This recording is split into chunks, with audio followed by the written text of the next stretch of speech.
আজকে আমি আপনাদেরকে দেখাবো সীতাকুণ্ডে কিভাবে 3টি স্থানে ঘুরবেন, পাহাড়, ঝর্ণা এবং বিচ। ভিডিওটি সম্পূর্ণ না টেনে দেখুন। কিভাবে গেলাম এবং কোথা থেকে গেলাম তা সম্পূর্ণ এই ভিডিওতে বলে দেবো।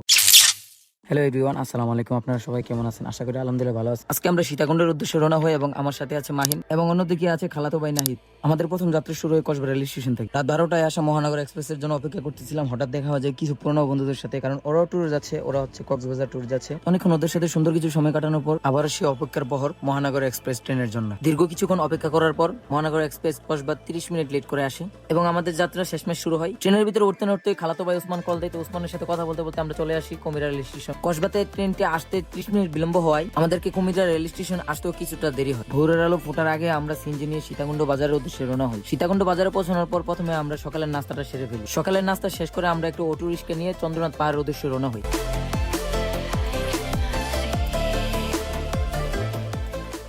আমরা ভ্রমণ সাথী ছিলাম 3 জন। তো সিনজেলা মামা আমাদেরকে এখানে নামিয়ে দিয়েছে। এখনো কিছু দোকান আছে, যেখানে কিনা আমাদের ব্যাগ এবং চন্দ্রনাথ পাহাড়ে ওঠার যত যাবতীয় লাঠি এবং পানি, যাবতীয় জামাল লাগে এখান থেকে নিয়ে আমরা উপরের দিকে রওনা হলাম।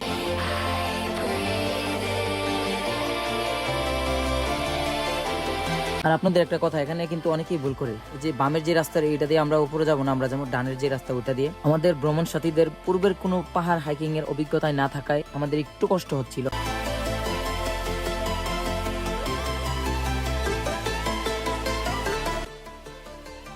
যে যে উঁচা পাহাড় সম্ভব না ভাই, একবারে খারাপ।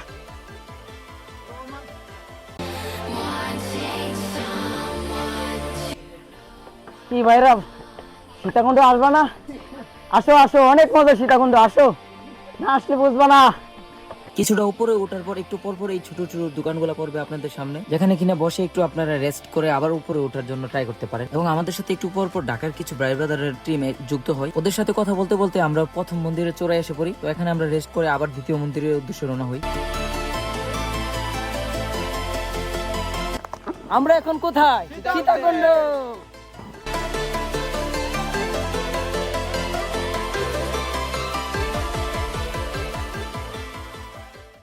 ভাই, জীবনে যখন কোনো পাপ পেয়ে থাকেন তাহলে সীতাকুণ্ড আসবেন, একদিন সেই পাহাড় ভ্রমণ করবেন, দেখবেন যত পাপ আছে সব মুছে যাবে। দর্শক, আমি এখন আপনাদের যে ভিউটা দেখাবো, আসলে এটা চোখে না দেখলে আপনারাও বিশ্বাস করবেন না যে আল্লাহর সৃষ্টি কতটা সুন্দর। এই যে দেখেন পিছনের ভিউটা দেখাও, মেঘের ভিতরে আছে আমরা। মেঘ কিভাবে বাতাসে খেলাধুলা করছে আপনারা দেখতে পাচ্ছেন, এবং আমরা আছি সেই মেঘের উপরে, সেই চূড়ান্ত পাহাড়ে। আর আমরা অনেক কষ্টের পর এই যে চন্দ্রনাথ পাহাড়ের সেই উঁচু স্থানের মন্দিরে এসে পড়েছি। তো আপনারা সাথে থাকুন এবং মন্দিরের সৌন্দর্যটা উপভোগ করুন। ধন্যবাদ।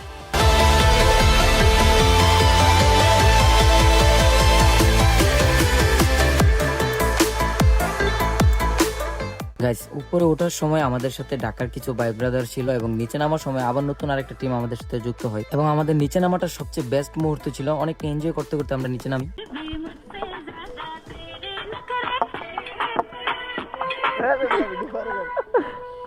আর নিচে নামার সময় সবচেয়ে ভয়ানক রাস্তা ছিল এই রাস্তাটা।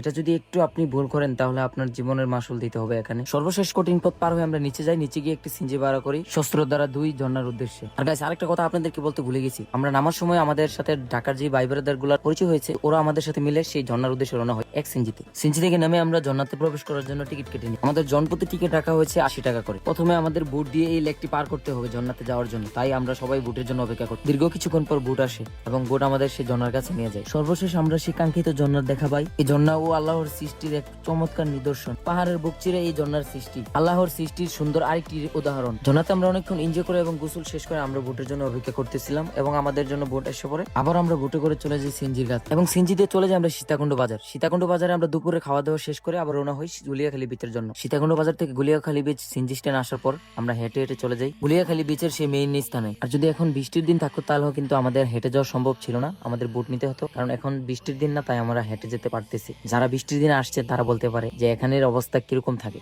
গাইস আপনাদের সাথে কথা বলতে বলতে আমরা চলে আসি গুলিয়াখালী বিচে, এবং গুলিয়াখালী বিচের বিকালবেলা যেন এক অন্যরকম প্রশান্তি। হালকা বাতাসে সমুদ্রের ঢেউগুলো যেন ধীরে ধীরে তীরে এসে লাগে। তখন যেন মনে হয় প্রকৃতি যেন গান গাইছে, এবং চারপাশে যেন সবুজ ম্যানগ্রোভ, দূরের রোদের শেষ আলো, আর সেই সঙ্গে হালকা ঠান্ডা হাওয়া, সব মিলিয়ে এক অপরূপ দৃশ্য।